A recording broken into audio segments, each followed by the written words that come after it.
কালি অসমৰ মুখ্যমন্ত্ৰী ডক্টৰ হিমন্ত বিশ্ব শৰ্মা ডাঙৰীয়াই হাৰিয়ানাৰ এখন নিৰ্বাচনী সভাত তেখেতে এই কথাটো ঘোষণা কৰিলে যে অসমৰ 600খন মাদ্ৰাছা বন্ধ কৰা হৈছে আৰু বাকী মাদ্ৰাছাবিলাকো বন্ধ কৰি দিয়া হ'ব। মই এই কথাটোৰ প্ৰতিবাদ কৰিছোঁ, কাৰণ মুখ্যমন্ত্ৰীয়ে এই কথাটো জানি ৰখা উচিত যে পৃথিৱীৰ বুকুত ইছলাম ধৰ্মই একমাত্ৰ ধৰ্ম, যি ধৰ্মত মানুহে পেচাব পায়খানাৰ পৰা আৰম্ভ কৰি ৰাষ্ট্ৰ পৰিচালনালৈকে থকা খোৱা উঠা বহা, মানুহৰ লগত চাল চলন, ব্যৱসায় বাণিজ্য, চাকৰি, তাৰপিছত বিভিন্ন ধৰণৰ মানুহৰ জীৱনৰ প্ৰত্যেকটো পদক্ষেপত কি কাম কেনেকৈ কৰিব লাগিব, কেনেকৈ উঠিব লাগিব, কেনেকৈ বহিব লাগে, কেনেকৈ কথা পাতিব লাগে, বিয়া বাৰু প্ৰত্যেকটো কথাত কুৰাণ হাদিছৰ ধৰ্মীয় নিৰ্দেশনা আছে। মানুহৰ নিজৰ ইচ্ছামতে একো কৰিব নোৱাৰে। প্ৰত্যেকটো কথা ধৰ্মীয় বিধি নিষেধ তাত দিয়া আছে। একমাত্ৰ ধৰ্ম ইছলাম। গতিকে এই ধৰ্মৰ এই নীতি নিয়মবিলাক কুৰাণ হাদিছৰ আলোকত প্ৰত্যেকটো কথা মানুহে কেনেকৈ জীৱন ধাৰণ কৰিব, কেনেকৈ সমাজত শান্তি শৃংখলা আহিব, এই সকলোবিলাক কথা মাদ্ৰাছাত শিক্ষা দিয়া হয়। আৰু সমাজৰ পৰা 2-4জন লোক, তেওঁলোক আলিম হিচাপে শিক্ষিত হৈ আহি বাকী মানুহক এই কথাবিলাক জনায় আৰু বাকী মানুহসকলে আলিমসকলৰ পৰা শিকি বুজি লয় কোনটো কাম কেনেকৈ কৰিব লাগে। ধৰ্মীয় ৰীতি নীতিবিলাক তেওঁলোকে আলিমৰ পৰা শিকি লয়। গতিকে মাদ্ৰাছাটো অপৰিহাৰ্য। ইছলাম ধৰ্মত মাদ্ৰাছা শিক্ষা আৰু ধৰ্মীয় শিক্ষাটো থাকিবই আৰু লাগিবই।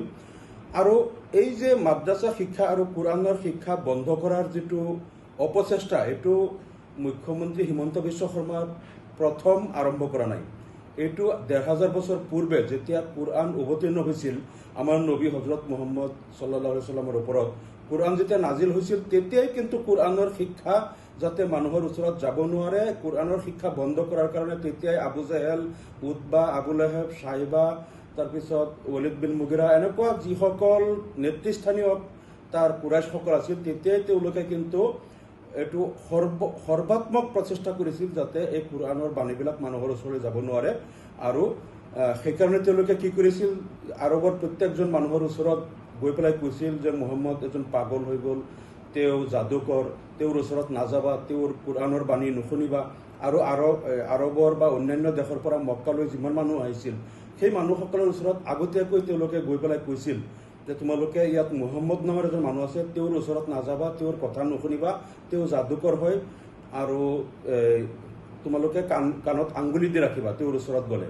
কাৰণ এই কথাটো তেওঁলোকে জানিছিল যে যিজন মানুহে কুৰাণৰ কথাবিলাক শুনে তেওঁৱেই ইছলাম ধৰ্ম গ্ৰহণ কৰে। কাৰণ এই কুৰাণৰ বাণীত ইয়াত যিটো মানৱ সভ্যতাৰ ইতিহাস, তাৰপিছত যিটো ইয়াত আছে ভূবিজ্ঞান, পদাৰ্থ বিজ্ঞান, নভোমণ্ডল, ভূমণ্ডল, সমুদ্ৰ বিজ্ঞান, তাৰপিছত জীৱ বিজ্ঞানৰ যিমান কথাবিলাক ইনফৰমেশ্যন দিয়া আছে, তাৰপিছতে ইহকাল, পৰকাল, মৃত্যু পৰৱৰ্তী জীৱন, জান্নাত জাহান্নামৰ যিবিলাক ইনফৰমেশ্যন কুৰাণত দিয়া হৈছে, যোনেই শুনে তেওঁ জানে যে এই কথাবিলাক কোনো মানুহে সৃষ্টি কৰিব পৰা কথা নহয়। আৰু দ্বিতীয় কথাটো হ'ল যে কুৰাণৰ যিটো বাক্যশৈলী, বাক্যৰ গঠন প্ৰক্ৰিয়া আৰু যিটো ব্যাকৰণ শৈলী আৰু উচ্চ স্তৰৰ যিটো ভাষা ইয়াত ব্যৱহাৰ কৰা হৈছে, এই ভাষা আৰু এনেধৰণৰ বাক্যশৈলী, কথনশৈলী কোনো মানুহে সাহিত্যিক কবিসকলে সৃষ্টি কৰাটো সম্ভৱপৰ নহয়। আৰু তাৰোপৰি হজৰত মুহাম্মদ সাল্লাল্লাহু আলাইহি ওয়াসাল্লাম আছিল নিৰক্ষৰ, তেখেতে কোনোদিন আনুষ্ঠানিক লিখা পঢ়া কৰা নাই। গতিকে তেখেতৰ নিচিনা এজন মানুহৰ পক্ষে ইমান উচ্চ স্তৰৰ ভাষা আৰু সাহিত্য সম্ভাৰ থকা আৰু ইমান ধৰণৰ জ্ঞান সম্ভাৰ থকা মানুহে নজনা কথাবিলাক, বিভিন্ন বিষয়ৰ কথাবিলাক তেওঁৰ পক্ষে ৰচনা কৰা সম্ভৱ নহয়। এই কথাটো যোনেই শুনিছিল, এই সুললিত কুৰাণ শুনিয়েই তেওঁ ইছলাম ধৰ্ম গ্ৰহণ কৰিছিল। আৰু এই কথাটো যেতিয়া আবু জেহেল, উতবা, সাইবাহঁতে গম পালে যে কুৰাণৰ কথা যোনেই শুনে তেওঁই ইছলাম ধৰ্ম গ্ৰহণ কৰে, সেইকাৰণে তেওঁলোকে সকলো মানুহক ওচৰত গৈ পেলাই কৈছিল যে তোমালোকে মুহাম্মদৰ কথা নুশুনিবা, তেওঁৰ ওচৰত নাযাবা।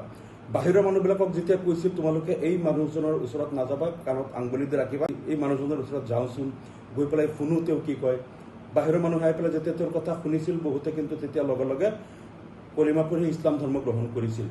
ইমান চেষ্টা তেওঁলোকে কৰিছিল কুৰাণৰ বাণী যাতে মানুহৰ কাণলৈকে নাযায়, তাৰ পিছতো এইটো ক্ৰমান্বয়ে লাহে লাহে মানুহে গ্ৰহণ কৰিব ধৰিলে। বহুত মানুহক যিসকলে কোৰাণৰ বাণী বিশ্বাস কৰি মুছলমান হ'ল তেওঁলোকক আনি অকথ্য নিৰ্যাতন কৰা হ'ল, তেওঁলোকক মৰুভূমিৰ উত্তপ্ত বালিৰ ওপৰত শুৱাই বুকুত পাথৰ হেঁচা দি নিৰ্যাতন কৰা হ'ল, বহুতক হত্যা কৰা হ'ল। তাৰপিছতো তেওঁলোকে ধৰ্ম ত্যাগ নকৰে। শেষত তেওঁলোকক আৰবৰ মক্কাৰ পৰা খেদি দিয়া হ'ল, মদিনালৈ গুচি গ'ল সকলোৱে। তাৰপিছতো এটা সময়ত পাৰস্য সাম্ৰাজ্য আৰু ৰোমান সাম্ৰাজ্য তেতিয়া বিশ্বৰ দুটা ছুপাৰ পাৱাৰ আছিল, আটাইতকৈ পৰাশক্তি আছিল। সেই দুটাও বহুত চেষ্টা কৰিলে, ইছলাম ধৰ্মৰ আগ্ৰাসন ৰোধ কৰিব নোৱাৰিলে। এটা সময়ত গৈ সমগ্ৰ মধ্যপ্ৰাচ্য, মধ্য এছিয়া, দক্ষিণ এছিয়া, তাৰপিছত আফ্ৰিকা আৰু পূব ইউৰোপৰ প্ৰায় 2/3 পৃথিৱীৰ বুকুত কিন্তু এই কোৰাণৰ বাণী গৈ পালে আৰু মানুহে ইছলাম গ্ৰহণ কৰিলে। গতিকে এই অপচেষ্টাটো 1500 বছৰ ধৰিয়েই চলি আছে, যাতে কোৰাণৰ বাণী কেনেকৈ বন্ধ কৰিব পাৰি, মানুহৰ ওচৰত যাতে নাযায়।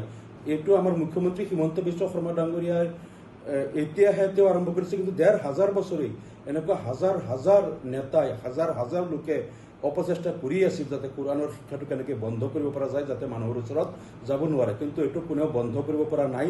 এই শাশ্বত সত্য যিটো আল্লাহৰ যিটো বাণী নিৰ্দেশনা, সেইটো গৈ পেলাই মানুহৰ কৰ্ণকুহৰত গৈ পাইছেই। আৰু আজিৰ দিনলৈকে প্ৰায় 200 কোটি মানুহে এই কোৰাণৰ বাণী গ্ৰহণ কৰি তেওঁলোক ইছলাম ধৰ্ম তেওঁলোকে গ্ৰহণ কৰি আজি মুছলমান হিচাপে পৃথিৱীত তেওঁলোকে জীৱন ধাৰণ কৰি আছে। গতিকে আমি এই কথাটো তেখেতক ক'ম যে এই অপচেষ্টা আপুনি নকৰিব, কাৰণ এইটো এই 1500 বছৰ আগৰ পৰাই বিশ্বৰ ছুপাৰ পাৱাৰবিলাকে বহুত চেষ্টা কৰিছে, কিন্তু কোৰাণৰ শিক্ষাটো বন্ধ কৰিব পৰা নাই আৰু মানুহৰ ওচৰত এই বাণীটো গৈ পাইছেই। গতিকে এইবিলাক অপচেষ্টা কৰাৰ পৰিৱৰ্তে ইয়াত সকলো জাতি ধৰ্মৰ মানুহ কেনেকৈ সম্প্ৰীতিৰে বসবাস কৰিব, সকলোকে লৈ সমিলমিলেৰে কেনেকৈ আমি অসমখনক আগুৱাই লৈ যাম, এটা সকলো জাতি ধৰ্মৰ মাজত এটা ভাতৃঘাতী ইয়াত ভাতৃগত এটা সম্পৰ্ক স্থাপন কৰি শান্তি সম্প্ৰীতিৰ উন্নতি প্ৰগতিৰ অসম আৰু অসমীয়া জাতি গঠনৰ কাৰণে সকলো আগুৱাই আহিব লাগে। তাৰ কাৰণে আপুনি পদক্ষেপ লওক, মুখ্যমন্ত্ৰী মহোদয়ক সেইটো অনুৰোধ জনালোঁ। ধন্যবাদ।